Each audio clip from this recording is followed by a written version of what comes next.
It was born in 1960 in the highlands of Chiang Mai in the north, Chiang Mai province and Lampun province, in a young ethnic minority indigenous village, weaving village. Left home at the age of 9 to become a novice monk, which is like a rite of passage for men in Thailand, not necessarily when you're 9. So that choice to leave informs the rebelliousness of a lot of Mit's life and practice. Traveling to the south to a temple in Pattaya, which is also a Buddhist university, a Buddhist college. So while Mit is a novice monk for 7 years, meditations practice, alms practice, Buddhist precept studies, Mit is exposed to a lot of material that is informing politics in Southeast Asia during the Cold War. So reading Trotsky, reading Lu Xun, reading these leftist revolutionaries. Leaving the temple after 7 years, Mit became a Muay Thai boxer while he went to Chiang Mai for high school arts studies, which led him to Silpokorn, the National University in Bangkok, as a sculptor, actually, in both focuses. Very disillusioned by the politics in Thailand then and now. Really not wanting to serve the binaries or the polarizing forces of social realist practice or neo-traditional practice, which was aligning with the sides of politics. He was very seduced by Documenta 8 and quit school and moved to Kassel to camp throughout Documenta. Actually staged an exhibition with colleagues who were exhibiting, which will be written about soon for the first time. And then applied to the Academy of Vienna, also in sculpture, for the equivalent to the MFA, which he did finish. This was 1986 to 1991. So between kind of Berlin and Vienna. Working for Franz West as a very close assistant for those 3 years, and some influences really back and forth between them. And then came back home to Chiang Mai in 1992, really implementing, what came from home and what kind of crystallized while away from home, and then back to a very vibrant scene already in Thailand in the early 90s, and a lot of social practice, or what became known as social practice, relational aesthetics, these kind of terms which didn't really need to be, used at home. So founded Chiang Mai Social Installation Project, founded Midnight University, the Week of Cooperative Suffering, Magic Set, all of these really foundational, social practice, ongoing social practice. They were biennials, annual, weekly, these cyclic events that involved really intergenerational relationships, not only in Thailand, but also around Southeast Asia. So it was very foundational for networking performance art in the early 90s in the region. And then started working very anonymously as an artist, working under friends' names also. Completely anti-commercial and anti-individualistic in practice, even though, making objects and paintings. It continues to support, I would say, the social practice. In this exhibition, we're really trying to, through the text, just really foreground how this work that is very object-based and, is very luscious and carries clearly so many painterly histories and art histories in them are really rooted in his experience, from home. And it continues, just one more note, found a cartel art space, so that kind of activism continues not only in politics, but also giving space to young people to take chances with content that is really controversial in Thailand, and founded the Bangkok Biennial, which would be the non-partisan biennial as well, so not this way or that way, but always trying to find some sovereign-seeking ways. So we'll start with this work. Is a part of the earliest work called wall works, and the first wall works were not wall-based, and these are two-sided as well. So a lot of the work can be installed in so many different ways. This is from 2004. For those of you who know, Prataya Pintong was part of the first Singapore Biennial, And again, it's that story of mit being anonymous. So Prachaya, there's a lot of conceptual folk, right? Asking mit, can you make the work for my show in Singapore Biennial? Mit made 120 works, and if you look quick and closely, they're the same. They're copies of each other. In Buddhist practice, the copy is just as sacred as the original, or perhaps even more. It's not the same kind of orientation to, the value of the original. Pratima means the replica or the copy of the image of the Buddha. And the Buddha is not like in a human figure or God figure, but usually we symbolize it as a symbolically or the wheel of the cart or the deer. You see. That also brings up, like an aniconic practice. So again, which language and which context you're using, we call this abstraction. I remember leaving the Sydney Biennial installation in 2018, and very huge works like this, 7 large works, and we were leaving the room that night, and he said, "Look at the Buddhas." Because the aniconic practice of, making a copy, and those were very large banners that, like, kind of textured like this, that really are somehow copies in their methodology. Like, it's a bunch of this is made with people's feet first, moving paint, and then fingers moving paint. Actually, not only Buddha, it can be Abraham or can be Jesus, but the image of the transcendence. You see, the constellation of our being on the move inside this temporary space and time. I think I'll just add that, you ran with the proletariat. Yeah. So in a way, we wrote about how the forms are from the village, they are the rice field.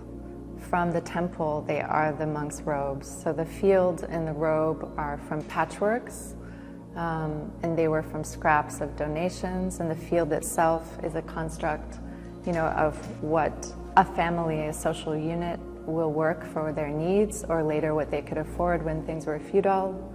This is a portrait somehow of a merit field. So the fecundity of a land is based on, your relationship to it, and the same with the monk's robes. When you do what you do in front of the field of the monk's robes, will get you merit or karma. So, you went to the proletariat or the people, and this loud color you call psychedelic, related to that moment of the Cold War, but also you call this the people's color. Anti-bourgeois. Like, you're always complaining like, oh, everybody's gray and black, and the houses have no color, and where did the culture go? The market is so bright, our lives are, so not, and where did the people's color go? So in form, banners, scrolls, lights, signage, placards, stages, all of these forms of the work is coming from life. The color is also coming from life. This is a newer work, and it's in a series called Patchworks.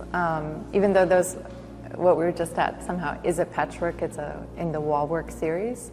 And Patchworks has recently started to, untether and unravel literally and become very, very weaving-like. I think this is a good time to talk about color. And just to ask you, Mit, what your relationship is with color and how you make your paint, and then we'll move on to the mood of color.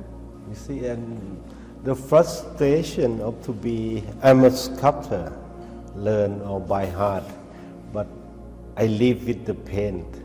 It's always image of the painting, and then all the method, the materials and the mediums and the process or the working condition with the paint and the canvas I'm so indulged in it, so we live with it day and night. No? How the canvas and the paint on the surface of it will be moving around out of the canvas is my concern from very young time. So then I start my own recipe. Recipe. Yeah, recipe. And I cook the oil painting myself.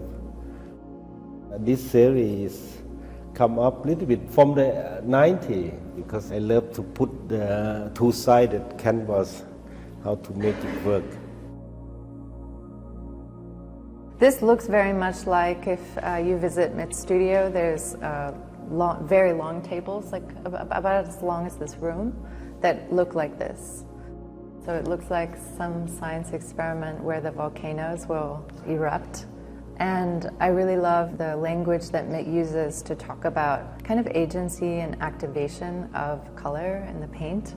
So he keeps some open, as in like wet and ready, and then some close for years, like many years. These mounds will stay.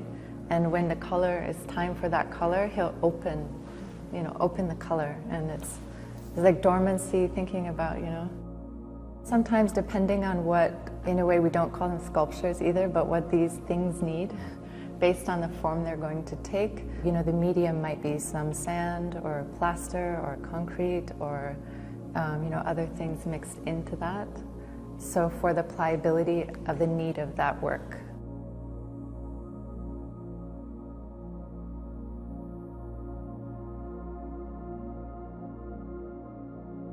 The scrolls can be very small to a very large scale, this being one of the larger in scales. They're very modular. I think that's something that is characteristic of most of Mitt's work, is that whether you like it or not, it should be touched. It can be moved. It can be reconfigured into many different forms as one work. And he gives that agency to, the people who live with it.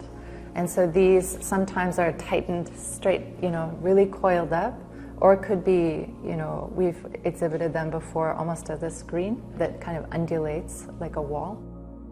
The scrolls, thinking about legibility and abstraction and aniconic practice, I really like how the scrolls bring those things together. And you can't not think about them as early writing technologies, places for carrying script and knowledge. In this case, we cannot read them, but they also hide so much from our view, but we see their surface. So I like how they really, they think with that and they're from that, but they also have so many other references. Again, a form that is very common. A form is common in the temple, a form is common for our bodies, a form is common for, writing. And the form of a spiral common, as an ancient, like deep time form. To me, the role is something about moving from place to place. The early mark-making history of humanity in the 7,000 years. You start to send a letter by a road. This is linked so much with the Silk Road when I think, because the Chinese or the Central Asia, how they link with all the whole Southeast Asia. Until now, they still use this kind of rolling painting or rolling letters or the record. And I just enlarge it for our body to be moved in and out around. Mark making is so we end up with a painting or sculpture in the contemporary practice. Importantly, if we go back to what we were just talking about, the materiality, these are, the thickest works, because if they're to behave as scrolls, they need to be so strong. And so there are many paintings under the painting that we see, or the surface that we see, I should say. There are many others previously surfaces. And it's a mummified. You see how you mummify in the Inca, in the Egypt, and this is exactly the canvas. Even 7,000, 8,000, even in China, you mummify until now in India. You put the cotton or the canvas wrapping the body, and this. When I treat it, it's like a mummified painting. I put at least 6 or 8 canvas press it together until it become like thick enough to standing. So, to me, I see everything as a painting or mark making. You put things, you put color or some mark on the surface. So this work is called Marking Stones and Marking Lights. And like I said right in the beginning, like sovereign, seeking lifeways, but also making spaces sovereign. There's an anti-hierarchical goal in Buddhism. There's also a really anti-governable ways, if you've read like about Zomia, like highland indigenous elevations all across the world, but specifically in Southeast Asia, this ungovernable ways that are sovereign seeking. And MIT embodies those histories and those practices. And mark making, I mean, you talk about it on the surface, but around Buddhist Southeast Asia, there is a mark making practice called Be Sima, or in Cambodia it's called Sima stones. These are usually a pair or singularly. They often look like a Bodhi leaf. Once they're there and consecrated by the monks, it kind of creates this sovereign merit field where the monarchy cannot enact their power, where agriculture cannot happen on a formal, large level, and so it is, for the people, this space for the people. And so these are, based off of that when we have our Be Sima, our Sima stone, it's charged with sovereignty, or we have the agency to make that in our lives, which does relate also to the tunnel. Places, and scroll too, like places that are positively charged to cleanse and to make sovereign space. I would love all this group of artists like this Franz West. It's like a destiny that I met him again. And also Franz West, and all that I call freak, all the freak in from Düsseldorf and all that, all the fluxus and happening. Artists are not really doing art, but they do spiritually to me. They do something that's useless, not a functional. But it make me want to do something, but it's not functional too, because these two, if you sit it not carefully, you broke it or fell down. But I love this idea of make insecure. The something that you can use, but half of it can have to be art. You understand? Art is uncertainty and psychologically insecure or a kind of inferior. You feel that you cannot be such a human. And we'll go to 1991 one more time. Just because it really is foundational. It's related to this. Yeah. So making a final project in Vienna, Mitt decided to make over You see the idea, I made 100 of it. And just to transform the apartment, Objects. there are 74 apartments that accept my condition that you have to open the door for the stranger. And we have 1 week event that people can come and open, you freeze, or they can cook, or they take one of the objects, so there are hundreds of objects. One of some or take more, like 5 a 10 in exchange with the hospitality. That's so at the time people are so close. So go back to now.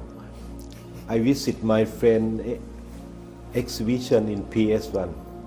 He also do the same time and exactly, but more intellectually or conceptually superior. I'm more primitive on that planning or this. This is Rikrit's exhibition at PS1, and Mitt and Rikrit and Kamen and Rikrit founded the Land Foundation in 1999, and Mitt was foundational to really working together and thinking about what this would be. I really love Mitt's work at the land is teak trees, just planting trees that in the future could become and will become Utopian. perhaps something else but a tree.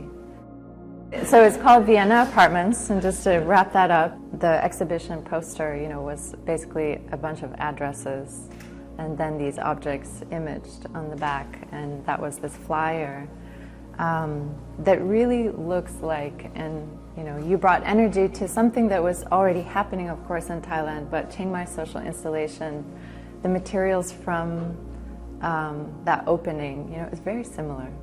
So you're plotting, public space, cemeteries, universities, the market, and using these spaces, public and private, as spaces to share things together. So you don't, Chiang Mai social installation, it's not a festival, it's not art, it's not, so really trying to resist the definitions and calling it life all the time.